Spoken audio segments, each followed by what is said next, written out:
پختہ ایمان ہونا چاہیے، وہ حاصل نہیں ہے۔ ورنہ تو یہ کہ یہاں کا گھاٹا ہو کر گھوٹا دیکھ کر انسان کو خوشی ہونی چاہیے کہ یہاں جو مجھے ڈیبٹ ہو رہا ہے وہاں کریڈٹ ہو رہا ہے، یہاں جو نقصان ہو رہا ہے وہاں میری عاقبت بن رہی ہے۔ یہ یقین اگر ہوگا تو اگر کوئی تکلیف آئی تو بجائے پشمردگی کے استبشار پیدا ہوگا۔ یہ سورہ توبہ میں لفظ استعمال ہے، فَاسْتَبْشِرُوا بِبَيْعِكُمُ الَّذِي بَایَعْتُم بِهِ، تو خوشیاں مناؤ، تم پر تو بشاشت طاری ہونی چاہیے۔ جیسے حضرت خبیب کا لفظ آیا تھا کہ جب انہیں سولی دی جا رہی تھی تو جب پہلا نیزہ جو ہے ان کے کلیجے میں چبھویا گیا تو ان کی زبان سے کیا الفاظ نکلے؟ فزت ورب الکعبہ، کعبے کے رب کی قسم میں کامیاب ہو گیا۔ یہ اگر بشاشت کی کیفیت نہیں ہے تو اس کا سبب کیا ہے کہ معلوم ہوتا ہے کہ آخرت پر ہمارا یقین اتنا پختہ نہیں، ورنہ اللہ کے وعدے راح و ریحان و جنت نعیم، وہ جنت کے جس کے نعمتیں وہ ہیں کہ جن کا ہم اس دنیا میں تصور نہیں کر سکتے، اگر اس کے وعدے پر یقین ہے۔ اسی لیے سورہ عنکبوت کے پہلے رکوع میں آیا تھا، میں نے پوری تفصیل سے بیان کیا تھا کہ یہ نہ سمجھنا کہ تمہارے ساتھ جو ہم وعدے کیے کر رہے ہیں، من کان یرجو لقاء اللہ فإن اجل اللہ لآت وهو السمیع العلیم والذین آمنوا باللہ والذین آمنوا وعملوا الصالحات لنکفرن عنہم سیئاتہم وَلَنَجْزِيَنَّهُمْ أَحْسَنَ الَّذِي كَانُوا يَعْمَلُونَ۔ یہ سارا کس لیے کہ یقین رکھو تمہاری یہ محنتیں اکارت نہیں جائیں گی، تمہارا یہ اثار، تمہاری یہ قربانی ہے، تمہاری یہ مشقتیں یہ ان ریوارڈڈ نہیں جائیں گی۔ تمہارا وہ پروردگار دیکھ رہا ہے، اے بلال جو تم پر بیت رہی ہے تمہارا رب دیکھ رہا ہے، اے خباب جو کچھ تم پر اس وقت گزر رہی ہے تم اپنے رب کی نگاہوں میں ہو، فَإِنَّكَ بِأَعْيُنِنَا، ہم سب کچھ سن رہے ہیں۔ اے بلال اس حال میں کہ تمہارے سینے کے اوپر بھاری سل رکھی ہوئی ہے اور اوپر سے سورج آگ برسا رہا اور نیچے سے زمین توے کی طرح جل رہی ہے، اس وقت بھی تمہاری زبان سے جو لفظ نکل رہا احد احد احد احد، اللہ سن رہا ہے کہ میرا ایک بندہ ہے جو اس مشقت کے اندر بھی میری توحید کا نعرہ لگا رہا ہے۔ تو یہ چیزیں یوں ہی نہیں چلی جائیں گی، اس کا بھرپور صلہ تمہیں ملے گا، بھرپور بدلہ ملے گا۔ جب تم ہمارے حضور میں حاضر ہوگے خلعتوں سے نوازے جاؤ گے۔ اگر یہ یقین پیدا ہو جائے تو پھر بڑی سے بڑی قربانی بہت سہل ہو جائے گی، بڑی سے بڑی تکلیف آئے گی طبیعت میں خوشی ہوگی کہ اللہ نے، جیسا کہ میں نے پہلے کہا تھا، زہ نصیب کہ اللہ نے ہمیں اس قابل سمجھا کہ ہماری ہڈی اپنے راستے میں چھڑوائی، ہمیں یہ مصیبت اپنی راہ میں پہنچائی۔ یہ اللہ تعالیٰ کی طرف سے گویا کہ شرف قبول ہو جانے کا ایک ثبوت ہے کہ اللہ تعالیٰ نے ہمیں قبول فرما لیا ہے۔ یہ انداز ہوگا کب؟ جب کہ آخرت کا یقین۔ تو فرمایا وما هذه الحیات الدنیا الا لہو ولعب، یہ دنیا کی زندگی تو سوائے کھیل کود کے کچھ نہیں۔ جیسے ڈرامہ ہوتا ہے 3 گھنٹے کا، یہ 30 برس کا ڈرامہ ہے۔ کسی کو ہم نے جھوپڑی میں پیدا کر دیا ہے، کسی کو گولڈن سپون کے ساتھ پیدا کر دیا ہے، سلور سپون نہیں گولڈن سپون۔ لیکن یہ کہ یہ بھی جب آنکھ کھلی گل کی تو موسم تھا خزاں کا، ذرا سی دیر ہے ادھر آنکھ کھلی، وہ 60 کروڑ تقسیم ہوئے ہوں یا 60 ارب تقسیم ہوئے ہوں، وہ بہرحال جو دنیا سے گیا اس کے لیے تو ایک پیسہ بھی نہیں ہے۔ یہ بات اچھی طرح سمجھ لیجئے کہ چاہے کوئی وڈیرے کے گھر پیدا ہو گیا، کوئی جھوپڑی میں پیدا ہو گیا، یہ اس دنیا کی زندگی ہی کا ہے نا ایک رول۔ ہو سکتا ہے کہ جو یہاں کسی جھوپڑی کے اندر اپنی زندگی کے دن گزار رہا ہے اور کسی چٹائی پر بیٹھا ہوا ہے، وہ وہاں ان عالیشان محلات کا وارث بنے، جیسا کہ یہاں آ رہا ہے من الجنت غرفا تجری من تحتها الانہار خالدین فیہا، وہ جنت کے وہ ان کو جھروکے ملیں گے، وہ بالا خانے ملیں گے جن کے دامن میں ندیاں بہتی ہوں گی، جیسے کہ سورہ صف میں ہم پڑھا ہے وَمَسَاكِنَ طَيِّبَةً فِي جَنَّاتِ عَدْنٍ، جنات عدن میں بڑے پاکیزہ گھرانے ہم نے ان کے لیے تیار کیے۔ جو یہاں جھوپڑی میں بیٹھا ہوا ہے، آخر کیا معین الدین اجمیری نے ساری عمر چٹائی پر نہیں گزاری؟ کیا محمد الرسول اللہ صلی اللہ علیہ وسلم نے ساری عمر چٹائی پر نہیں گزاری؟ وہ واقعہ ایلا جب ہوا تھا اس کا آپ نے سنا ہوگا، یہ ایک واقعہ کہ جب 1 مہینے کے لیے حضور نے ازواج مطہرات سے ذرا تعلق اپنا منقطع کر لیا تھا، سورہ احزاب میں اس کا مفصل ذکر موجود ہے۔ تو حضرت عمر، حضور ایک بالا خانے پر تنہا علیحدہ تھے کیونکہ ازواج سے لا تعلقی کر لی تھی۔ حضرت عمر حاضر ہوئے، نیچے کوئی 6 صحابی بیٹھے ہوئے دروازے پر، ان سے کہا کہ اطلاع دیجئے کہ عمر حاضری کی اجازت چاہتا ہے۔ حضور کو اطلاع ہوئی، حضور نے اجازت دے دی، آئے۔ جب حضرت عمر داخل ہوئے ہیں اس بالا خانے میں تو حضور اٹھ کر بیٹھ گئے۔ آپ نے اس وقت کرتا اتارا ہوا تھا، یعنی آپ کا جسم جو ہے وہ تہبند تھا، باقی جسم کے اوپر کپڑا نہیں تھا، اور آپ ایک چٹائی پر اس وقت استراحت فرما رہے تھے۔ جب اٹھ کر بیٹھے تو حضرت عمر نے دیکھا کہ کمر کے اوپر اس چٹائی کے نشان پڑ گئے، جیسے کہ آپ کا اکثر آپ کا مشاہدہ ہوگا، آنکھوں میں آنسو آ گئے حضرت عمر کے۔ حضور نے پوچھا عمر کیوں رو رہے ہو؟ انہوں نے عرض کیا کہ حضور کیسر و کسرا کے لیے دنیا میں کیا کیا ساز و سامان، کیا ناز و نعم، کیا ان کے لیے آسائشیں ہیں، اور آپ کے لیے یہ چٹائی ہے، یہ کھری چٹائی، اور اس کی جس کی کہ بدیاں پڑ گئی ہیں آپ کی قبر پر۔ تو حضور نے فرمایا کہ عمر کیا تم اس پر راضی نہیں ہو کہ یہ سب کچھ اپنا دنیا میں لے جائیں اور اللہ تعالی ہمیں آخرت میں عطا فرمائے؟ یہی بات حضور نے ایک مرتبہ فرمائی، مالی ولی دنیا انما مثلی کا راکب استظل تحت شجرۃ ثم راح فترکها، مجھے تمہاری اس دنیا سے کیا سروکار، میری مثال تو اس سوار کی سی ہے جو تھوڑی دیر کے لیے کسی درخت کے سائے میں بیٹھتا ہے سستانے کے لیے، اپنی منزل لیتا ہے، وہ درخت اس کا گھر نہیں، اس کا منزل نہیں، اس کا مقام نہیں، تھوڑی دیر ٹھہرتا ہے، بس اتنا ہی تعلق مجھے اس دنیا سے۔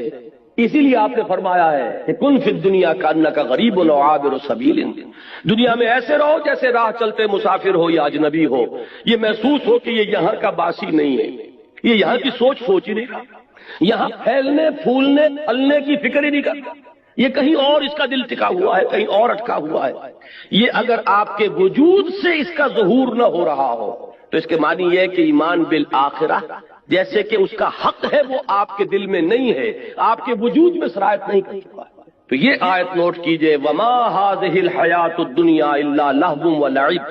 البتہ اس میں ایک آیت اور بھی آتی ہے قرآن مجید میں، وما الحیات الدنیا الا متاع الغرور، یہ دنیا جو ہے یہ سوائے دھوکے کی ٹٹی اور دھوکے کے سامان کے اور کچھ نہیں۔ اس کے برعکس ایک حدیث آتی ہے، بظاہر تضاد ہے لیکن اس کو ریزالو کیجئے اور وہ بات اسی مرحلے پر سمجھ لینی چاہیے۔ حضور نے فرمایا الدنیا مزرعۃ الآخرہ، دنیا آخرت کی کھیتی ہے، یہاں بو گے تو وہاں کاٹو گے۔ اس کا مطلب یہ دنیا کی بڑی اہمیت ہے۔ یہاں قرآن کہہ رہا ہے کہ دنیا سوائے دھوکے کے سامان کے اور کچھ نہیں۔ ان دونوں کو کیسے ریکنسائل کریں گے؟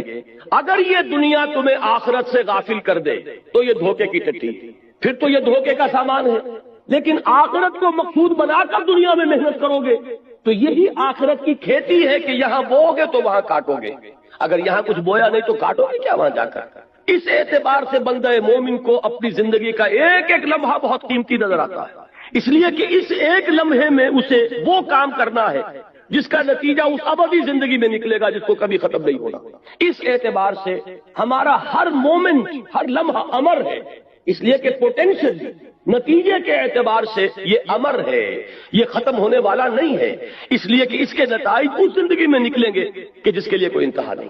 لہذا اس اعتبار سے دیکھیے تو دنیا کا ایک ایک لمحہ نہایت قیمتی، اس اعتبار سے دیکھیے کہ اگر دنیا میں مشغول ہو کر آخرت کو بھول گئے یا دنیا تمہارا مطلوب و مقصود بن گئی تو پھر یہ دھوکے کی ٹٹی کے سوا کچھ نہیں۔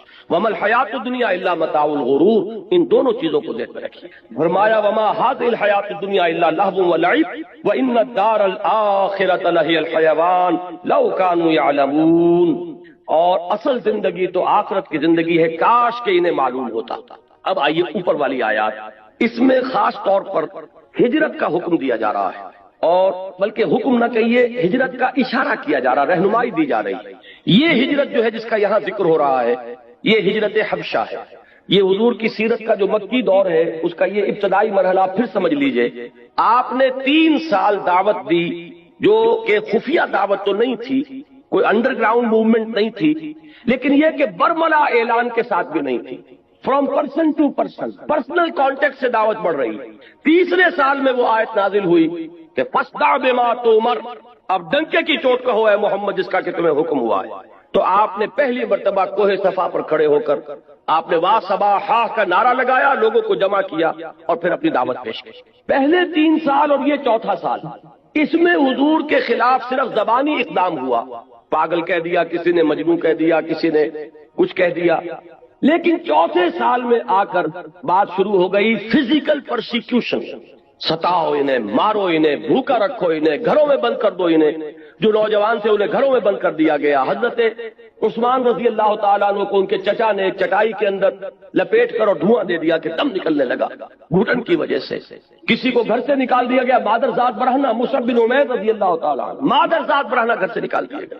کسی کو جیسا کہ میں نے حضرت بلال کا نقشہ کھینچا اس طرح ستایا جا رہا ہے، کسی کو دہتے ہوئے انگاروں پر لٹایا جا رہا ہے۔ یہ چوتھا سال جو ہے پرسیکیوشن، اور 5ویں سال میں یہ اپنے نقطۂ عروج کو پہنچ گئے۔ اسی وقت یہ آیات نازل ہو رہی ہیں اور اسی وقت انہیں ایک رہنمائی دی گئی۔ وہ رہنمائی یہ ہے اس لیے کہ 5ویں سال میں ہجرت حبشہ ہوئی ہے، وہ رہنمائی اس میں دی جا رہی ہے۔ یا عبادی الذین آمنوا ان ارضی واسعۃ فایای فاعبدون، اے میرے بندو میری زمین بہت کشادہ ہے۔ ذرا اندازہ کیجیے کتنے لطیف پیرائے میں بات کہی جا رہی ہے، یہ نہیں کہا گیا ہجرت کا لفظ یہاں کہیں نہیں آیا، میری زمین بہت کشادہ ہے، بس صرف میری بندگی کرو۔ یہ بس صرف میری بندگی کرو کا مفہوم کیا ہے، یہ تو انشاءاللہ کل تفصیل سے بیان ہوگا۔ عقیدہ توحید کے عملی تقاضے پر جب یہیں پر اسی مقام پر مجھے تقریر کرنی اور اقامت دین کی جد و جہد کیا ہے، یہ ساری چیزیں کل آئیں گی، لیکن اس وقت صرف یہ نوٹ کیجئے کہ یہاں کہنے کا مطلب کیا ہے کہ اگر کسی ایک مقام پر رہ کر تم میری بندگی نہ کر سکو تو تم اس مقام سے، اس ملک سے، اس جگہ سے بندھے ہوئے نہیں ہو، اور میری زمین تنگ نہیں۔ جہاں بھی تم جا کر جہاں میری بندگی کر سکو، میری اطاعت کر سکو، میرے احکام پر چل سکو، اس ملک کی طرف ہجرت کر جاؤ، اس سرزمین کو چھوڑو اور چلے جاؤ کسی ایسی جگہ پر۔ اور یہ ہے کہ میری زمین کشادہ ہے، اگر تم زمین سے بندھے نہ رہو گے تو انشاءاللہ تعالیٰ تم پاؤ گے کہ تنگی نہیں۔ اس میں لطیف پیرائے میں اشارہ کر دیا گیا۔ حضرت علی رضی اللہ تعالیٰ عنہ کے اشعار ہیں بڑے پیارے اسی موضوع پر، قُلْ لِلْقَاعِدِينَ عَلَىٰ هَوَانٍ اذا ضاقت بكم ارض فسیح بلاد اللہ واسعۃ فضاء وارض اللہ ورزق اللہ فی الدنیا فسیح فقل للقاعدین علی ہوان اذا ضاقت بكم ارض فسیح۔ اللہ تعالیٰ کی زمین بڑی کشادہ ہے اور اللہ کی زمین میں اس کا رزق بہت پھیلا ہوا ہے، تو جو لوگ ذلت کے باوجود کسی مقام پر ٹکے ہوئے ہوں ان کو یہ میرا پیغام پہنچا دو کہ اس زمین کو چھوڑو اور کہیں اور چلے جاؤ جہاں عزت کی روزی تمہیں مل سکتی ہو۔ فَقُلْ لِلْقَاعِدِينَ عَلَىٰ هَوَانٍ اِذَا ضَاقَتْ بِكُمْ أَرْضٌ فَسِيحُوا، جب کوئی ایک زمین تم پر تنگ ہو جائے تو اس کو خیر بات کہو، کہیں چلے جائے۔ تو یہ مضمون جو ہے یہاں آ رہا ہے ہجرت کے ضمن میں، یا عبادی الذین آمنوا ان ارضی واسعۃ، اے میرے وہ بندو جو ایمان لائے ہو، میری زمین بہت کشادہ ہے۔ اب دیکھیے یہاں نوٹ کیجئے، جب حضرت ابو بکر بھی حضرت ہجرت حبشہ کے لیے نکلے تھے مکے سے، حضرت عثمان تو گئے ہیں، حضور کی صاحب دادی ان کے نکاح میں تھی اور میاں بیوی دونوں نے اللہ کی راہ میں جب ہجرت کی تو حضور نے فرمایا یہ پہلا جوڑا ہے جو اللہ کی راہ میں ہجرت کر رہا ہے حضرت لوط کے بعد۔ اس طریقے سے اس کے ساتھ آپ نے ایک مشابہت پیدا فرمائی۔ تو حضرت عثمان گئے اور بھی بہت سے صحابہ گئے، حضرت ابو بکر بھی نکلے، لیکن ابن الدغنہ مل گیا، ایک بہت بڑے سرداروں میں سے تھا۔ کہاں چلے ابو بکر کہ میں اب حبشہ جا رہا ہوں، کیوں کہ یہاں مکے والے مجھے خدائے واحد کی پرستش نہیں کرنے دیتے، میرے راہ میں رکاوٹ ڈال رہے ہیں۔ میں ایک اللہ کو پوجنا چاہتا ہوں، ایک اللہ کی بندگی کرنا چاہتا ہوں، لیکن یہ کہ وہ میرے راستے میں رکاوٹ ڈال رہے ہیں، مجھے ستا رہے ہیں۔ تو اس شخص نے کہا تھا کہ ابو بکر ہم تمہیں کیسے جانے دیں گے جبکہ تم تو یتیموں کی سرپرستی کرتے ہو، بیواؤں کی خبرگیری کرتے ہو، تم بھوکوں کو کھانا کھلاتے ہو۔ یہ میں عرض کیا کرتا ہوں کہ یہ صدیقیت کا جو مقام ہے اور صدیقیت کبریٰ حضرت صدیق اکبر ہے ابو بکر، اس کا ایک بڑا قریبی تعلق ہوتا ہے مقام نبوت سے۔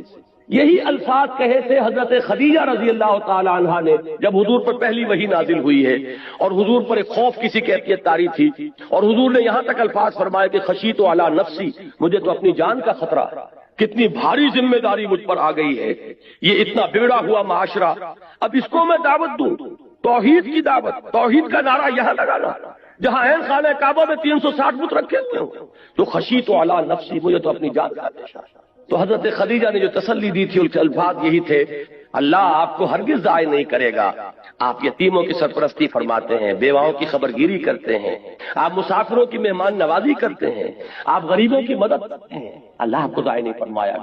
بالکل وہی الفاظ ابن الدغنہ نے حضرت ابو بکر سے کہے کہ میرا ذمہ، چلو تم وہاں چلو اور جس کو تم پوجنا چاہو، جو بندگی کرنا چاہو کرو، تمہیں کوئی نہیں روک سکتا، اور ہم تمہیں we can't afford to lose you, ہم تمہیں کیسے جانے دیں گے، تم تو ہمارا قیمتی سرمایہ۔ تو حضرت ابو بکر واپس آئے، حضرت ابو بکر نے اب اپنے گھر میں مسجد بنا لی اور خوب بلند آواز سے قرآن پڑھنا شروع کیا۔ اب وہ سارے لوگ جو حیران ہوئے کہ ان کو جرأت کیسے ہو گئی ہے، لہذا وہ سب کے سب جب انہیں معلوم ہوا کہ ابن الدغنہ نے امان دیے ان کے پاس پہنچے، یہ تم نے ہمارے لیے کیا مصیبت کھڑی کر دی، ابو بکر بڑی بلند آواز سے قرآن پڑھتے ہیں، ہماری عورتیں ہمارے بچے سنتے ہیں، یہ تو گویا کہ یہ جنگل کی آگ کی طرح یہ بات پھیل جائے گا۔ تو ابن الدغنہ نے آ کر کہا کہ ابو بکر یہ ٹھیک ہے کہ میں نے امان دی آپ کو، لیکن آپ بلند آواز سے قرآن نہ پڑھیں، آپ خاموشی سے اپنی عبادت کر لیا کریں۔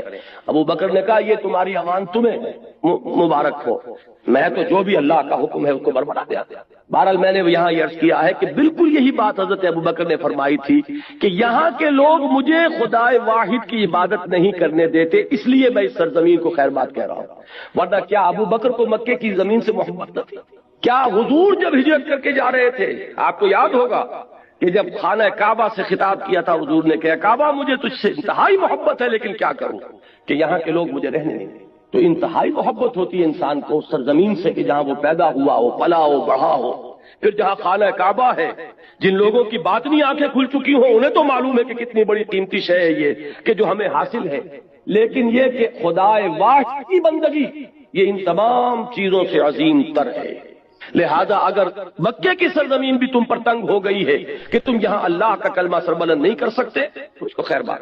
یا عبادی الذین آمنوا ان ارضی واسعۃ فایای فاعبدون، یہاں میں چاہتا ہوں کہ تھوڑا سا اس حدیث کے بارے میں عرض کر دوں جو میں بارہا بیان کرتا رہا ہوں، لیکن بعض لوگ اس میں ایک شبہ وارد کرتے ہیں۔ بعض احادیث میں آتا ہے کہ لا ہجرت بعد الفتح، فتح کے بعد اب کوئی ہجرت نہیں ہے، وہ اس سے یہ سمجھتے ہیں کہ اب ہجرت ہمیشہ کے لیے ختم ہو چکی۔ یہ بالکل غلط ہے۔ ہجرت کی نیت مسلمان کے اپنے دل میں رہنی لازم ہے، مرحلہ آئے نہ آئے لیکن نیت جیسے قتال کی ہونی لازم ہے، اور یہ آرزو دل میں ہونی ضروری ہے کہ اللہ کو وقت آئے کہ خالص تیرے دین کی سربلندی کے لیے کوئی قتال ہو اور جنگ ہو اور اس میں میں حصہ لوں اور میری گردن کٹے۔ یہ وہ آرزو ہے جو محمد نے کی صلی اللہ علیہ وسلم، لَوَدِدتُّ أَنْ أُقْتَلَ فِي سَبِيلِ اللَّهِ ثُمَّ أُحْيَا ثُمَّ أُقْتَلَ ثُمَّ أُحْيَا، میری بڑی خواہش ہے، تمنا ہے کہ میں اللہ کی راہ میں قتل ہو جاؤں، پھر زندہ کیا جاؤں، پھر قتل کیا جاؤں، پھر زندہ کیا جاؤں۔ تو یہ آرزو اگر کسی سینے میں نہیں ہے تو وہ سینہ جو ہے نفاق کا برکت بنا ہوا ہے۔ حضور نے فرمایا جو شخص مرا اس حال میں کہ نہ اس نے کبھی اللہ کی راہ میں جنگ کی، نہ اس کی کوئی خواہش اور آرزو تھی، نہ شہادت کی تمنا تھی، فقد مات علی شعبۃ من النفاق، وہ ایک قسم کے نفاق پر مرا ہے۔ اسی طریقے سے ہجرت کی نیت کہ کوئی وقت آئے خالص دین کے لیے، ایک ہجرت یہاں سے ہوئی ہے دنیا بنانے کے لیے، یہ امیگرینٹس بیٹھے ہوئے ہیں کہاں کہاں بیٹھے ہوئے ہیں، کائے کے لیے گئے؟ دین کے لیے نہیں گئے، دنیا بنانے کے لیے گئے۔ ایک ہجرت معین الدین اجمیری نے کی تھی، جا کر اجمیر کے کفر کے مرکز میں جا کر بیٹھے تھے، لیکن وہ نہ کوئی پیٹرو ڈالر کمانے گئے تھے، نہ وہ دوسرا ڈالر کمانے آئے تھے، نہ یہاں کوئی ایکسپورٹ امپورٹ کی اپنا کاروبار جمانے آئے تھے، صرف اللہ کے دین کے لیے ہجرت۔ یہ زمین و آسمان اللہ کے کلمے کو پھیلانا، اللہ کی بات کو عام کرنا، اس کے لیے دل میں ہجرت رکھنا۔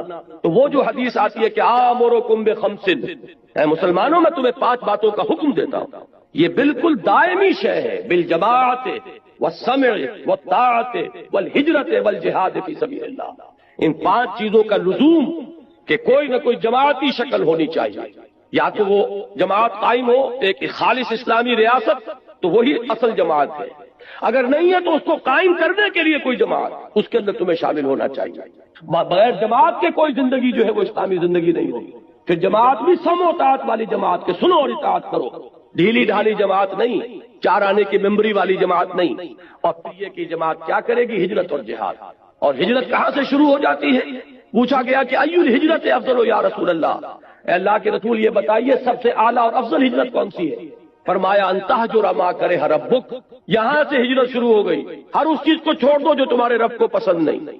اگر رشوت لے رہے تھے رشوت چھوڑنے کا آج عزم کیجئے، گویا کہ ہجرت شروع کر۔ گھر میں اگر پردہ نہیں تھا پردہ نافذ کیجئے، گویا کہ ہجرت کا آغاز ہو گیا۔ معاشرے سے آپ کٹیں گے، آپ کی دوستیاں کٹ جائیں گی، آپ کی رشتہ داریاں ہو سکتا ہے کہ ان میں خلل واقع ہو جائے، ہجرت ہو جائے گی۔ گھر میں رہتے ہوئے ہجرت ہوگی۔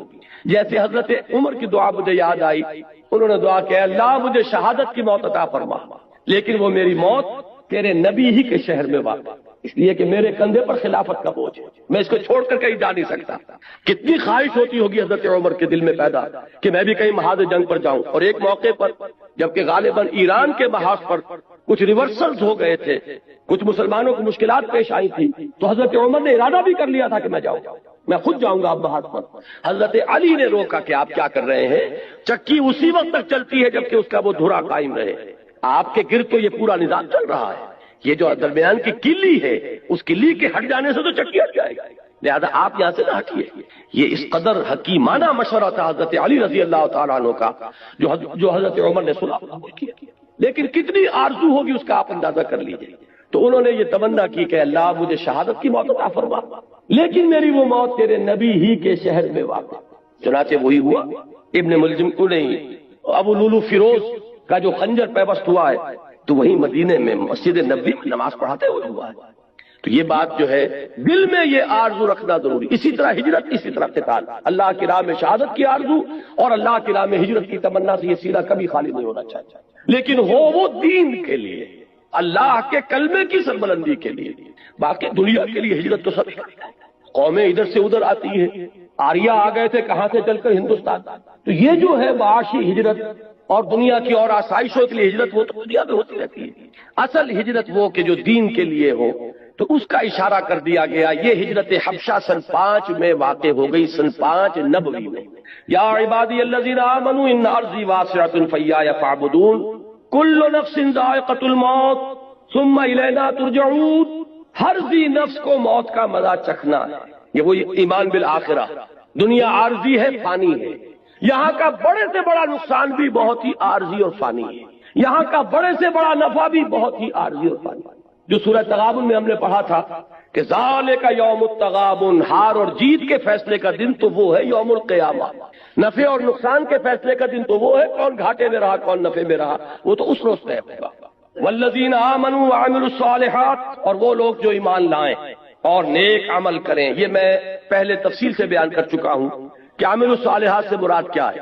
ہمارا بدقسمتی سے ایک تصور بن گیا، عمل صالح کا جب لفظ آئے گا نماز روزہ یہ چند چیزیں آئیں گی، بس اس سے آگے کچھ نہیں۔ حالانکہ آپ غور کریں، یہ سن 5 میں اگر یہ آیات نازل ہو رہی ہیں، ابھی روزے کا تو حکم تھا ہی نہیں، زکوٰۃ کا حکم بھی جا کر مدینے میں آئے گا، شراب حرام نہیں ہے، کوئی شریعت کے احکام نہیں آئے، نماز ہے، نماز کا 5 وقتہ نظام چاہے نہ ہوا ہو لیکن نماز تھی، قیام اللیل تھا، رات کا کھڑا رہنا تھا، لیکن یا 2 وقت کی نماز تھی، جو بھی تھی 5 وقتہ نماز کا حکم آیا سن 11 نبوی میں، ہجرت سے کوئی 1-1.5 سال قبل، جبکہ حضور کو معراج ہوئی اور معراج میں وہ 5 وقتہ نماز کا آپ کو حکم ہوا ہے، لیکن اس سے پہلے وہ بھی نہیں۔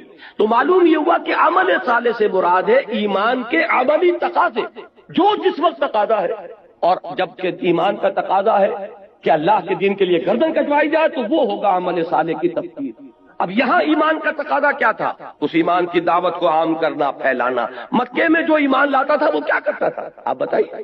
جو قرآن نازل ہو رہا ہے یاد کر رہے، دوسروں تک پہنچا رہے۔ ابو بکر حضور پر ایمان لائے اور مبلغ بن گئے۔ عشرہ مبشرہ میں سے 6 اصحاب وہ ہیں جو حضرت ابو بکر کی دعوت و تبلیغ سے ایمان لائے۔ یہ ہے اصل شے، دین کی دعوت اور دین کی اقامت کی جد و جہد، یہ عمل صالح کی اہم ترین تفسیر ہے۔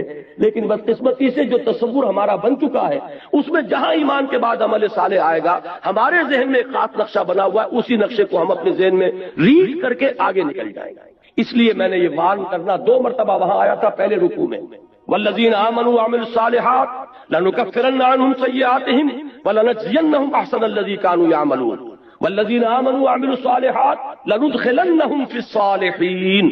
یہ 2 مرتبہ ایک رکوع میں وہاں آیا تھا، یہاں بھی آ گیا والذین آمنوا وعملوا الصالحات لنبوئنہم من الجنۃ غرفا۔ ہم لازماً انہیں ٹھکانہ دیں گے، انہیں جگہ دیں گے، انہیں آباد کریں گے جنت کے بالا خانوں میں، تجری من تحت الانہار، جن کے دامن میں ندیاں بہتی ہوں گی۔ نعم اجر الخالدین فیہا، وہ اس میں رہیں گے ہمیشہ ہمیش۔ نعم اجر العاملین، بہت ہی عمدہ ہوگا عمل کرنے والوں کا اجر، بہت ہی اعلیٰ اجر و ثواب ہے جو ملے گا عمل کرنے والوں کو۔ اب یہ پھر وہی بات آ گئی ایمان بالآخرہ، آخرت کا یقین، جنت کا یقین۔ اگر یہ ہے تو بڑی سے بڑی قربانی ہلکی نظر آئے گی۔ جان دے دینے کے بارے میں واقعتاً وہ بات صحیح ہوگی کہ جان دی ہوئی اسی کی تھی۔ اب تو یہ ہے کہ حق ادا نہ ہو، بجائے اس کے کہ آدمی اپنا کوئی کمال سمجھے، یہ سمجھے کہ یہ جان تو اس نے دی تھی، اور اس نے جو کچھ دیا ہے اس جان پر مزید جو نعمتیں کی ان کا حق ہم نے کون سا ادا کیا؟ جان دے کر تو صرف ایک جان ہی کا حق ادا ہوا، اس نے اور جو ہمیں صلاحیتیں عطا فرمائی، جو ذہانت عطا فرمائی، جو قوت گویائی عطا فرمائی، یہ ساری چیزیں جو دی گئی ہیں ان کا بھی تو حساب ہوگا کہ نہیں ہوگا؟ تو جان دینا تو صرف اللہ کی عطیہ ہے، جان کا بدلہ تو ہو سکتا ہے، باقی نعمتوں کا حق کہاں ادا ہوگا؟ وہ تو ابھی ہمیں سوچنا پڑے گا کہ ہم نے کیا کیا ہے۔ اس زبان کو کس مطلب میں استعمال کیا ہے، ذہانت کس کام میں لگائی ہے، اپنی اگر طلاقت لسانی اللہ نے عطا فرمائی تو کس کام میں لگائی، اگر اللہ تعالیٰ نے کوئی کام کرنے کی صلاحیت دی، قوت دی، وہ کس کام میں گوائی؟ جیسا کہ وہ حدیث میں آتا ہے لن تزول قدم ابن آدم، ابن آدم کے قدم ہل نہ سکیں گے اللہ کی بارگاہ سے جبکہ وہ کھڑا ہوگا عدالت اخروی میں، حتی یسأل عن خمس، یہاں تک کہ 5 چیزوں کا اس سے حساب لے لیا جائے گا۔ عن عمرہ فیما افنا، یہ جو ہم نے عمر دی 80 برس 70 برس کہاں فنا کی، وعن شبابہ فیما ابلا، خاص طور پر شباب، جوانی کا دور، امنگوں کا دور، ولولوں کا دور، توانائیوں کا دور، جبکہ جوش مار رہا ہوتا ہے اندر قوت کا خزانہ، یہ وقت کہاں گلایا؟ وعن مالہ من این اکتسبہ فیما انفقہ، حساب کا دو، مال کا پائی پائی کا کہ کہاں سے کمایا تھا، حرام سے کہ حلال سے، اور کہاں خرچ کیا، ادائے حقوق میں، انفاق فی سبیل اللہ میں، یا عیاشیوں میں اور گلچھروں میں اور تللوں میں اور اپنی دولت کی نمود و نمائش میں۔ اور آخری 5واں سوال کیا ہوگا؟ وَعَمَّا عَمِلَ فِيمَا عَلِمَ، جو علم حاصل ہوا اس نے عمل کتنا کیا؟ علم تو اتنا حاصل کر لیا کہ دماغ جو ہے وہ بڑی لائبریری بن گیا، لیکن عمل کچھ بھی نہیں۔ معلوم ہوا کہ یہ علم وبال بن جائے، یہ علم ہمارے خلاف حجت بنے گا، تمہیں یہ بھی معلوم تھا، تمہیں یہ بھی معلوم تھا، تمہیں یہ بھی معلوم تھا، اور پھر تم وہیں کے وہیں رہے، زمین جنبت نہ جنبت گل محمد۔ معلوم ہوا کہ یہ اس شخص کے مقابلے میں دوہرا مجرم ہے، تہرا مجرم ہے، جسے معلوم نہیں تھا، جسے یہ معلوم نہ ہو کہ اقامت دین فرض ہے، وہ اگر اس جد و جہد میں مبتلا نہیں ہے تو کوئی عذر کر سکے گا پیش کہ اللہ مجھے بتایا نہیں، مجھے نماز فرض بتائی تھی وہ میں پڑھتا رہا، مجھے روزہ بتایا گیا فرض ہے وہ میں رکھتا رہا، یہ اقامت دین کی جد و جہد فرض ہے، یہ کسی نے بتایا؟ لیکن جسے معلوم ہو گیا، جس کے دل نے گواہی دے دی، جس کو انشراح صدر حاصل ہو گیا کہ اقامت دین کی جد و جہد فرض ہے، اب اگر وہ اس میں مبتلا نہیں ہوتا وہ اس کے مقابلے میں دوہرا تہرا مجرم ہو جائے گا اللہ کے۔ تو نوٹ کیجئے، یہ ہے وہ دن، نعم اجر العاملین، جنہوں نے یہاں محنتیں کی۔ اب عامل کے لفظ کو سمجھ لیجئے، فعل اور عمل میں یہ فرق ہے، یہ میں نے اپنا جو کتاب کا ابتدائی سورۃ العصر پر اس میں بھی بحث کی ہے۔ فعل کسی بھی کام کو کہہ دیں گے جو مجھ سے ہو رہا ہے، چاہے ارادی ہو رہا ہے یا غیر ارادی ہو رہا ہے، چاہے اس میں کوئی مشقت آئی یا نہیں آئی، لیکن عمل کا لفظ آتا ہے ارادی محنت جس میں مشقت بھی آئے، جس میں انسان پر تکان طاری ہو جائے۔ وجوہ یومئذ، وہ جو آتا ہے هل اتاک حدیث الغاشیہ، وجوہ یومئذ خاشعۃ عاملۃ ناصبہ، بہت سے چہرے ہوں گے اس دن تھکے ہوئے جیسے کہ بڑی مشقت کر کے آئے، اور کچھ چہرے ہوں گے اس کو تر و تازہ، وہ وجوہ یومئذ ناظرۃ، وہ چہرے جو ہیں دمک رہے ہوں گے۔ تو اسی طرح ناعمۃ لسعیھا راضیہ، تو یہاں نوٹ کیجئے نعم اجر العاملین، جنہوں نے یہاں محنتیں کی ہیں، مشقتیں کی ہیں، اللہ کے دین کے لیے قربانیاں دی ہیں، ایثار کیا ہے، روکھی سوکھی پر گزارا کیا ہے۔ حالانکہ وہ بھی زیادہ کما سکتے تھے، وہ اپنا سارا وقت ادھر لگاتے دنیا کی آسائشیں حاصل کر سکتے تھے، لیکن جب وقت کو ادھر ڈائیورٹ کیا، توانائیوں کو ادھر صرف کیا، اپنی قوتوں کو ادھر انویسٹ کیا، تو ظاہر بات ہے دنیا تو سکڑے گی۔ یہ دونوں چیزیں جو ہے دو اور چپڑی نہیں مل سکتی، اگر وہاں کا نفع مطلوب ہے یہاں کا نقصان جھیلنا پڑے گا، وہاں کی آسائش مطلوب ہے یہاں کی تکلیف گوارا کرنی پڑے گی۔ جب صحابہ کے ساتھ اللہ کا معاملہ یہ رہا ہے کہ اگر تم نے یہ سمجھا تھا کہ چھوٹ جاؤ گے، ٹھنڈے ٹھنڈے جنت میں پہنچ جاؤ گے، ام حسبتم ان تدخلوا الجنہ ولما یاتکم مثل الذین خلوا من قبلکم مستهم الباساء والضراء وزلزلوا حتى يقول الرسول والذین آمنوا معه متى نصر اللہ الا ان نصر اللہ قریب۔ جب صحابہ سے اللہ یہ فرما رہا ہے تو میرے اور آپ کا معاملہ کیا ہے؟ ہم کہاں سے مستثنا ہو جائیں گے؟ تو فرمایا کہ ہم ان عمل کرنے والوں کو، مشقتیں کرنے والوں کو، دین کے لیے قربانیاں جھیلنے والوں کو بہت اعلیٰ اجر عطا فرمائیں گے۔ الذین صبروا، یہ لفظ یہاں جو آیا ہے، واقعہ یہ ہے کہ میرے پاس الفاظ نہیں ہے کہ اس فصاحت اور بلاغت کے بارے میں جو میرا نفس قائم ہوتا ہے دل پر اس کا کچھ اظہار کر سکتا۔ اس صبر کے لفظ میں سب کو سمیٹ لیا، یہ صبر ہے بندہ مومن کو جو کرنا پڑتا ہے۔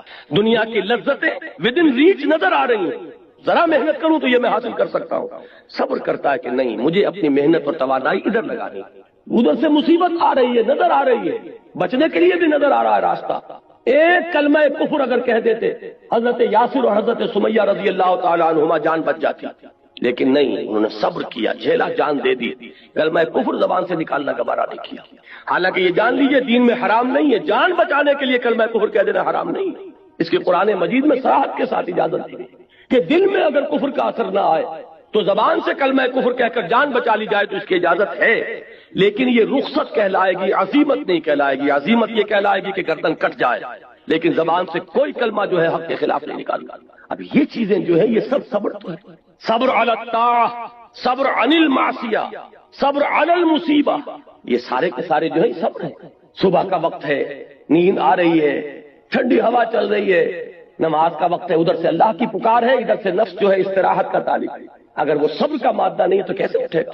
سردی کا موسم ہے، معلوم ہے کہ پانی بھی گرم کا کوئی اہتمام نہیں ہے، لیکن یہ صبر نہیں ہے تو کیسے اٹھے گا وضو کرنے کے لیے، نماز پڑھنے کے لیے؟ اسی طرح کوئی شخص رشوت پیش کر رہا ہے، کوئی اور انلیگل گریٹیفیکیشن، کوئی نظر آ رہا ہے کہ ہاتھ پڑ رہا ہے میرا اس وقت، اور اس وقت جو ہے شیطان کیا کچھ نہیں پٹی پڑھاتا، میاں سب کے سب کرتے ہیں، پاگل ہو گئے، تمہارا دماغ خراب ہو گیا ہے، فلاں حاجی صاحب یہ کام نہیں، اور فلاں صاحب جو ہے وہ یہ نہیں کرتے، اور تمہارے اوپر سارا جو تقویٰ کا ہے تو آ گیا ہے، اور یہ بیوی کی یہ فرمائش اتنے عرصے سے روکی پڑی ہے، اور بچوں کا داخلے کی فیس جو ہے وہ نہیں ہے، آ رہا ہے۔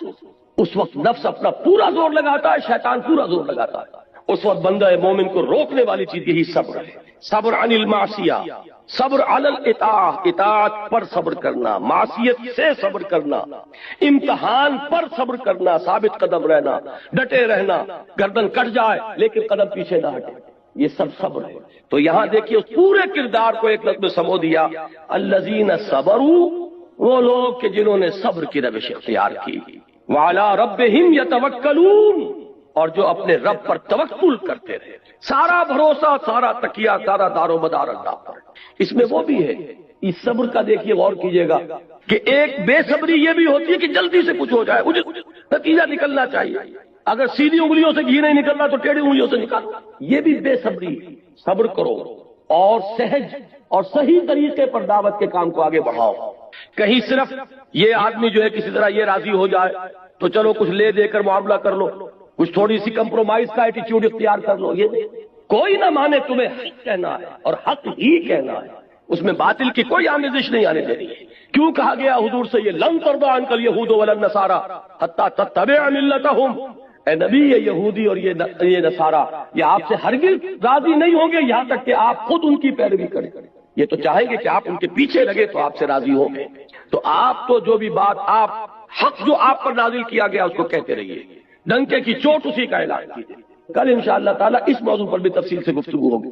اب یہ آیت آ رہی ہے، بس 2 آیتیں رہ گئی ہیں، گھبرائیے نہیں، جلدی ہم ختم کرتے ہیں۔ اقامت دین کی جد و جہد میں جو لوگ لگے ہوئے ہوں ان کے لیے ظاہر بات ہے خود بھی نفس کے اندر سے بھی یہ بات سامنے آتی ہے اور لوگ بھی اسے اس طرح متوجہ کرتے ہیں، میاں کیا کھاؤ گے، کیا پیو گے، یہ ساری ضرورتیں زندگی کی ہیں، اس کا کوئی انتظام، کوئی اہتمام، آخر کچھ نہ کچھ برے وقت کے لیے پسند آز ہونا چاہیے۔ میں شروع میں بتا رہا ہوں سب یہ ساری چیزیں انسان کے اپنے اندر سے بھی ابھرتی ہیں، اور کچھ لوگ بھی ہوتے ہیں بڑے ناصحانہ انداز میں، بڑے مشفقانہ انداز میں اور بڑے ہی بزرگانہ انداز میں جو یہ سارا یہ پٹی پڑھاتے ہیں۔ اب یہ ہے جس کا علاج دیا جا رہا اس آیت میں، وَكَأَيٍّ مِّن دَابَّةٍ لَا تَحْمِلُ رِزْقَهَا اللَّهُ يَرْزُقُهَا وَإِيَّاكُمْ، اور کتنے ہی ہیں چوپائے اس زمین میں کہ جو اپنا رزق اٹھائے نہیں پھرتے، اللہ ہی ان کو رزق پہنچاتا ہے، وہی تمہیں بھی رزق پہنچاتا ہے۔ یہ یقین ہے اللہ کی رزاقیت پر۔ اس کا تعلق ہے سابقہ آیت کے لفظ توکل سے، وہ اللہ جس نے مجھے پیدا کیا، وہ اللہ کہ میں نے اپنے آپ کو اسی کے دین کی خدمت میں لگا دیا ہے، کیا وہ مجھے بالکل چھوڑ دے گا؟ کیا وہ میری مدد نہیں کرے گا؟ کیا وہ مجھے رزق نہیں پہنچائے گا؟ وہ پتھروں کے اندر کیڑے ہیں انہیں رزق پہنچا رہا، تمہیں نہیں پہنچائے گا؟ سوچو تو صحیح، کتنا سوء ظن ہے، اتنا اللہ تعالیٰ کے بارے میں اللہ سے بے اعتمادی ہے تمہارے اندر۔ بالکل یہی الفاظ ہیں حضرت مسیح علیہ السلام کے سرمن آف دی ماؤنٹ میں، وہ جو پہاڑی کا واعظ جس کے بارے میں بارہا میں نے کہا ہے آپ سے کہ اس سے اونچا، اس سے زیادہ مؤثر واعظ میری نظر سے آج تک نہیں گزرا۔ متی کی انجیل میں میں مشورہ دوں گا کہ جب بھی اگر موقع ملے متی کی انجیل میں وہ پہاڑی کا واعظ ضرور پڑھیے، اس میں الفاظ یہ ہیں، کیوں فکر کرتے ہو کہ کیا کھاؤ گے؟ جنگل کی چڑیوں کو نہیں دیکھتے، نہ وہ ہل چلاتی ہیں، نہ بیج بوتی ہیں، نہ فصل کاٹتی ہیں، پھر بھی میں تم سے کہتا ہوں کہ وہ صبح خالی پیٹ نکلتی ہیں اور شام کو آسودہ ہو کر لوٹ کر آتی ہیں۔ تو وہ خدا جو جنگل کی چڑیوں کو رزق پہنچا رہا ہے، کیا وہ تمہیں نہ پہنچائے گا؟ لیکن تمہیں اللہ پر یقین نہیں ہے، اور تم کیوں سوچتے ہو، کیوں فکر کرتے ہو کہ کیا پہنو گے، جنگل کی سوسن کو نہیں دیکھتے؟ وہ نہ بوتی ہے، نہ کاٹتی ہے، نہ بنتی ہے، پھر بھی میں تم سے کہتا ہوں کہ جیسا شاندار لباس وہ پہنتی ہے، سلیمان بھی اپنی تمام تر شان و شوکت کے باوجود ویسا ملبس نہ تھا۔ تو جو تمہارا وہ باپ، آسمانی باپ، جو اس جنگل کی گھاس کو اتنے خوشنما لباس دے رہا ہے، جو اب ہے اور کل تنور میں جھونک دی جائے گی، کیا وہ تمہیں ننگا رکھے گا؟ لیکن اصل بات یہ ہے کہ تمہیں توکل نہیں، کوئی الفاظ۔ اصل میں مشکات تو ایک ہی ہے نا، مشکات المصابیح، یہ ایک حدیث کی کتاب کا نام ہے جس میں بہت سی جو کتابیں ہیں امہات الکتب جو ہے احادیث کی، ان میں سے ایک سلیکشن کیا گیا، اس لیے اس کا نام رکھا گیا مشکات المصابیح، ایک ایسا طاق جس میں ایک چراغ نہیں کئی چراغ جل رہے ہیں۔ تو اسی طریقے سے یہ مشکات جو ہے، طاق جو ہے وحی کا، اسی کا ایک چراغ ہے تورات، اسی کا ایک چراغ ہے انجیل، اسی وحی آسمانی کے طاق کا ایک چراغ ہے زبور، اسی کے چراغ تھے صحف ابراہیم، اور اسی کا روشن ترین اور کامل ترین چراغ ہے قرآن حکیم۔ تو ایک ہی مشکات نبوت ہے، وہیں سے یہ تعلیمات حاصل ہوئی ہیں کہ کیوں فکر کرتے ہو کہ کیا کھاؤ گے کیا پہنو گے۔ اب یہ بات جان لیجئے، جو شخص اللہ کے کام میں اپنے آپ کو لگا دے، میں ایک حدیث آپ کو سنا رہا ہوں، من کان فی حاجت اخیہ کان اللہ فی حاجتہ ہی، جو اپنے بھائی کی کوئی ضرورت پوری کرنے میں لگ جائے گا، اللہ تعالیٰ اس کی ضرورت پوری کرے گا۔ یہ تو ہے انسانوں کے درمیان کہ میں آپ کی کوئی ضرورت پوری کر رہا ہوں، اللہ تعالیٰ میری ضرورت پوری کرے گا۔ آپ میری کوئی ضرورت پوری کر رہے ہیں، اللہ تعالیٰ آپ کی ضرورت پوری کرے گا۔ حالانکہ ہم نے اللہ کے لیے نہیں کیا، اپنے بھائی کی ضرورت پوری کر رہے ہیں۔ اگر کوئی شخص اللہ کے دین کے لیے اپنے آپ کو لگا دے تو کیا اللہ تعالیٰ اس کی ضرورتیں پوری نہیں کرے گا؟ لیکن ضرورت ہے توکل کی، ضرورت ہے یقین کی، ضرورت ہے اعتماد کی، اللہ پر وثوق۔ اچھا یہ بھی جان لیجئے، یہ وثوق پیدا کب ہوتا ہے؟ اگر آپ اپنے دل میں جھانکیں گے اور یہ محسوس کریں گے کہ آپ کا تعلق اللہ کے ساتھ مخلصانہ ہے، تو یقین کا ہوگا آپ کو کہ اللہ میرا ساتھ کبھی نہیں چھوڑے گا۔ لیکن اگر آپ جھانکیں اپنے دل میں اور دل آپ کو الٹا جواب دے کہ تم دھوکے باز ہو، تم فراڈ کر رہے ہو، تم نے سارا دینداری کا لبادہ جو ہے لوگوں کو دکھانے کے لیے پہنا ہوا ہے، تمہاری اصل حقیقت کچھ اور ہے، تو آپ کو کبھی یقین نہیں ہو سکتا کہ اللہ آپ کی امداد کرے گا، اللہ آپ کے لیے راستے کھولے گا۔ یہ اللہ راستے کھولے گا، یہ یقین اس وقت پیدا ہوتا ہے جبکہ دل کے اندر خود آپ کو یہ یقین ہو کہ آپ کا اللہ کے ساتھ تعلق مخلصانہ نہیں ہے، فراڈ نہیں ہے۔ خلوص کو پیدا کرتا ہے۔ وہ آپ نے انگریزی کا وہ ضرب المثل سنیے، لو بگیٹس لو، ہیٹریٹ بگیٹس ہیٹریٹ۔ فارسی میں وہ ہے کہ گندم میں روئے جو سے جو، گندم سے گندم پیدا ہوگی، جو سے جو۔ اگر اللہ کے ساتھ خلوص ہے تو اللہ کا بھی تمہارے ساتھ خلوص ہوگا۔ اگر تم دل گواہی دے کہ تم نے اللہ کے ساتھ اخلاص کا معاملہ کیا ہے تو دل کو یہ یقین ہوگا کہ اللہ تعالیٰ بھی تمہارا ساتھ کبھی نہیں چھوڑے گا۔ یہ ہے وہ بات، الذین صبروا علی ربہم یتوکلون وکأی من دابۃ لا تحمل رزقها۔ اگر معاش کے فکری میں پڑے رہے اور اسی کو تم نے اپنے سر پر مسلط کر لیا تو اس سے کبھی نہیں چھٹو گے، دین کا کوئی کام نہیں کر سکتا۔ میں اس میں توکل کرو اور لگا دو اپنے آپ کو اللہ کے دین کے لیے، تو اللہ تعالیٰ کوئی شریف انسان بھی ایسے انسان کو کبھی نہیں چھوڑتا جس کا اس کے ساتھ ایک مخلصانہ تعلق ہو۔ تو ذرا تصور تو کرو کہ اللہ تعالیٰ کیسے چھوڑ دے گا اپنے اس بندے کو؟ کیا اس کی وہ ضروریات پوری نہ کرے گا؟ اللہ یرزقھا وایاکم، اللہ ہی ان چڑیوں کو بھی، ان چوپایوں کو بھی رزق پہنچا رہا ہے، وہ تمہیں بھی رزق پہنچائے گا۔ وہو السمیع العلیم، اور وہ سب کچھ سننے والا اور سب کچھ جاننے والا ہے، تمہاری دعائیں سنتا ہے، تمہارے حالات سے باخبر ہے، وہ دیکھ رہا ہے۔ بلکہ تم اپنی ضروریات کو نہیں جانتے کہ کل کس بات کی ضرورت پیش آئے گی، اللہ تو جانتا ہے، وہ تمہارے لیے پہلے سے اس کا اہتمام کرے۔ اب آخری آیت جو اس صفحے پر ہے اس کو پڑھ لیجئے، یہ ہمارے درس کی، آج کے درس کا اختتامی جو ہے نقطہ ہے، یہ ہے وہی توکل کا ایک اور مظہر۔ توکل کا ایک مظہر تو یہ آیا کہ رزق اور دنیاوی ضروریات کے لیے انسان اللہ کو اپنا کفیل بنا دے۔ میں نے اللہ کے حوالے کیا، سپردم بتو مایا خیشرا تو دانی حساب کم و بیش۔ بڑے پیارے اشعار ہیں اس موضوع پر کہ میرا اپنے معاملے میں خود فکر کرنا یہ تو میرے لیے مسائل پیدا کرتا ہے، اور جو کارساز ہے میرا، جو سب کچھ جانتا ہے۔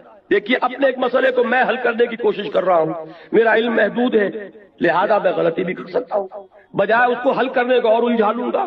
اگر اللہ کے حوالے کر دوں، تفویض الامر الی اللہ، افوض امری الی اللہ ان اللہ بصیر بالعباد، اللہ کا علم کو ناقص نہیں، اللہ اپنے علم کامل سے اور قدرت کاملہ سے میرے کام کو بنائے گا۔ تو کام کے بننے کا زیادہ امکان اس شکل میں یا اس میں؟ یہ ہے وہ مفہوم جو شعر کا ہے، کار ساز ماں بے فکر کار ماں، فکر ماں در کار ماں آزار ماں۔ جب میں اپنے کاموں میں خود اپنے آپ کو متفکر کر لیتا ہوں تو اپنے لیے آزار پیدا کر لیتا ہوں، مصیبت پیدا کر لیتا ہوں، طرح طرح کی ٹھوکریں، طرح طرح کے غلط اقدامات۔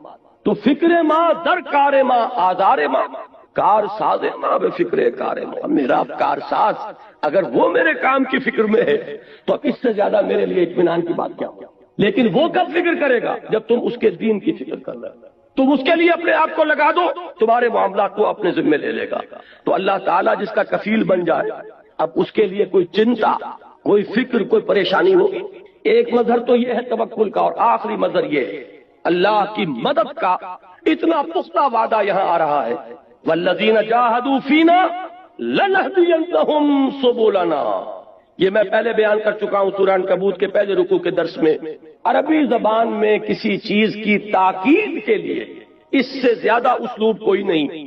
فعل مضارع پر شروع میں لام مفتوح، آخر میں نون مشدد، اور اس سورہ مبارکہ کا آپ نے نوٹ کیا ہوگا یہ اسلوب بار بار آیا ہے، فَلَيَعْلَمَنَّ اللَّهُ الَّذِينَ صَدَقُوا وَلَيَعْلَمَنَّ الْكَاذِبِينَ وَلَيَعْلَمَنَّ اللَّهُ الَّذِينَ آمَنُوا وَلَيَعْلَمَنَّ الْمُنَافِقِينَ لَنُكَفِّرَنَّ عَنْهُمْ سَيِّئَاتِهِمْ وَلَنَجْزِيَنَّهُمْ أَحْسَنَ الَّذِي كَانُوا يَعْمَلُونَ وَلَنُدْخِلَنَّهُمْ فِي الصَّالِحِينَ۔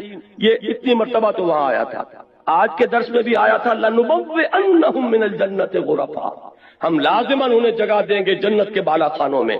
اور اب آخر میں پھر وہی اسلوب آ رہا ہے، وَالَّذِينَ جَاهَدُوا فِينَا، وہ لوگ جو ہماری راہ میں جہاد کریں، محنتیں کریں، کوشش کریں ہمارے دین کی اشاعت، ہمارے دین کے غلبے کے لیے۔ دو چیزیں ہیں، ایک ہے دین کی اشاعت، پھیلانا، ایک ہے دین کو کھڑا کرنا، قائم کرنا، نافذ کرنا، غالب کرنا، اس کا بول بالا کرنا۔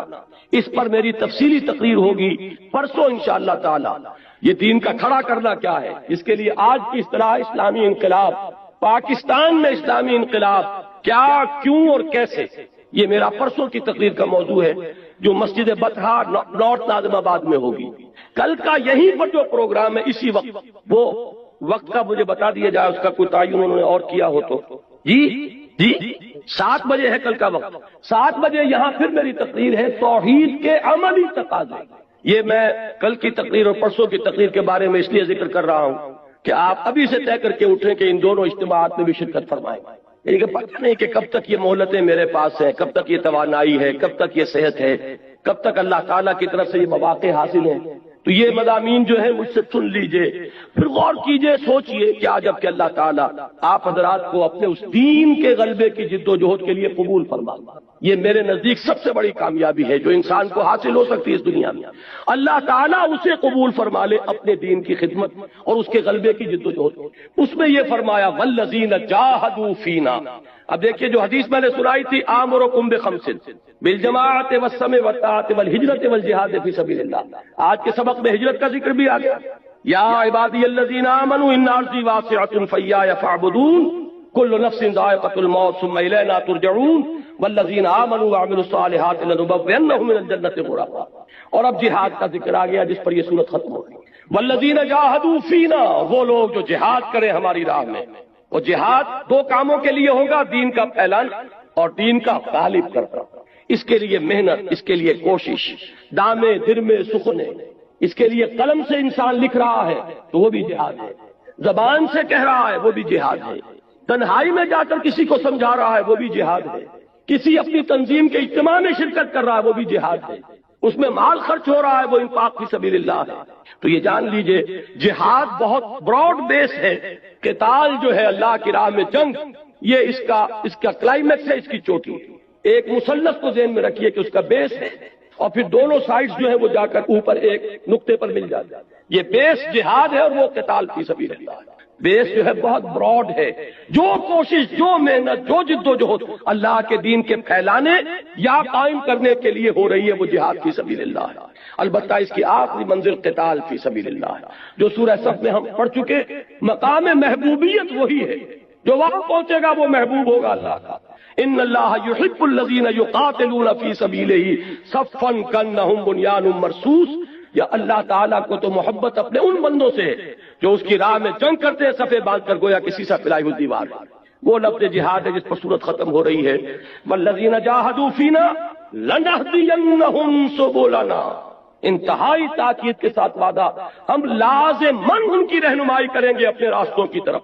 یعنی یہ ہے کہ انسان آج کا کام کر رہا ہے، کل کیا ہوگا، کل کون سی منزل آئے گی، ہمیں کدھر جانا ہوگا، کیا اقدام کرنا ہوگا، یہ آج کی فکر نہ کرو، آج اس کی فکر نہ کرو، اللہ تعالیٰ راستے کھولتا چلا جائے گا۔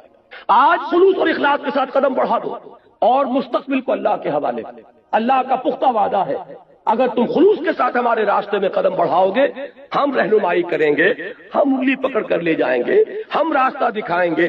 والذین جاہدوا فینا لنہدینہم سبلنا وَإِنَّ اللَّهَ لَمَعَ الْمُحْسِنِينَ، اور یقیناً اللہ تعالی محسنین کے ساتھ ہے، وہ لوگ کہ جو اس کے ساتھ اپنے تعلق میں احسان کی روش اختیار کرتے ہیں۔ احسان کیا ہے؟ ان تعبد اللہ کأنک تراہ فإن لم تکن تراہ فإنہ یراک، اور ایک حدیث میں الفاظ ہے ان تعمل للہ کأنک تراہ فإن لم تکن تراہ فإنہ یراک، اللہ کے لیے محنت مشقت کرنا اس یقین کے ساتھ جیسے کہ تم اسے دیکھ رہے ہو، اور اگر یہ نہ ہو تو یہ یقین تو ہو کہ وہ تمہیں دیکھ رہا ہے۔ یہ کیفیت جب ہو جائے گی آپ کی سرفروشی کی، آپ کی جانفشانی کی، دین کے لیے محنت اور مشقت کی، اس حالت میں جب آپ کھڑے ہوں گے نماز پڑھنے کے لیے تو یہ احسان کی نماز ہے۔ اس حالت میں جب آپ ذکر کر رہے ہوں گے یہ احسان کا ذکر ہوگا۔ اس حالت میں جو جد و جہد کر رہے ہیں یہ احسان کی روش ہے۔ تو فرمایا ان اللہ لمع المحسنین، اور مع سے مراد کیا ہے؟ اللہ کی تائید، اللہ کی نصرت، اور یہ کہ فی الواقع بھی وہ ہر وقت ہمارے ساتھ ہے۔ اب میں یہاں صرف نوٹ کرا دیتا ہوں، یہی الفاظ کہے تھے حضرت موسیٰ نے، یہی الفاظ کہتے حضور نے۔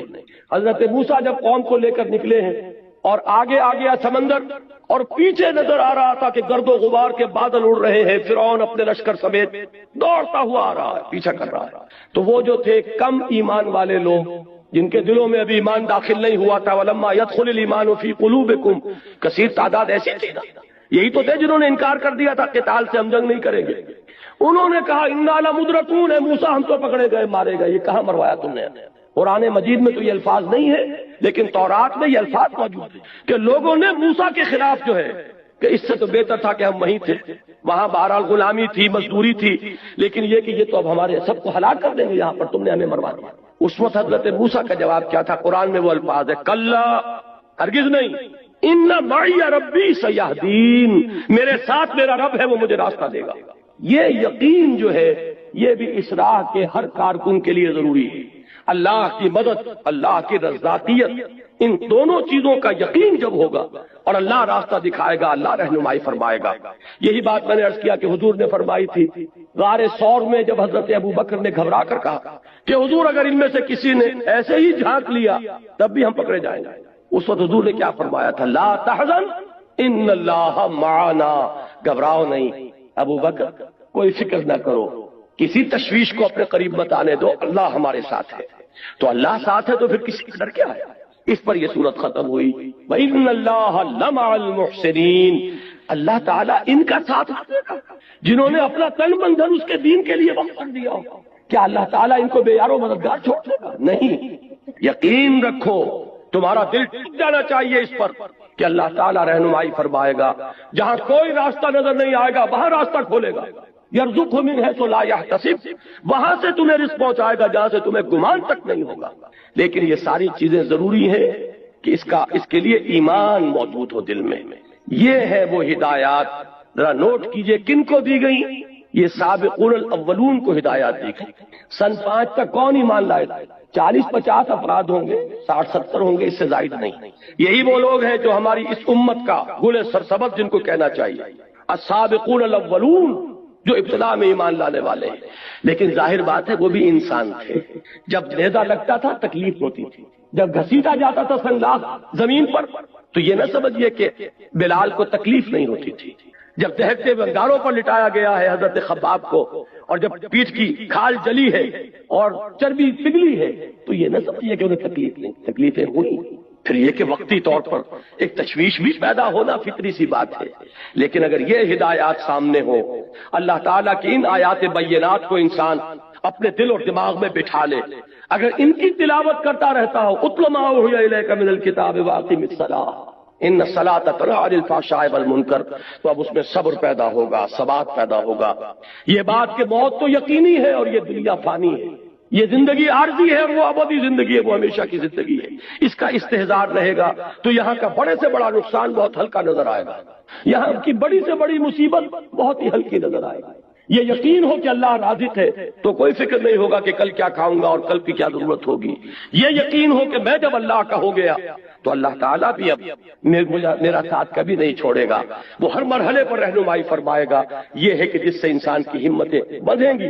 اگر عارضی طور پر کہیں کسی وقت کوئی طبیعت کے اندر کوئی تشویش پیدا ہوئی بھی تو یہ وہ ہدایات ہیں کہ جن کو انسان تازہ کرے گا تشویش رفع ہو جائے گی، ایمان تازہ ہو جائے گا اور انسان پھر اسی راہ حق پر اسی عظیمت کے انداز میں اسی طریقے سے اپنے دل و دماغ کی ایک یکساں اور یکجا قوت کے ساتھ آگے بڑھتا چلا جائے گا.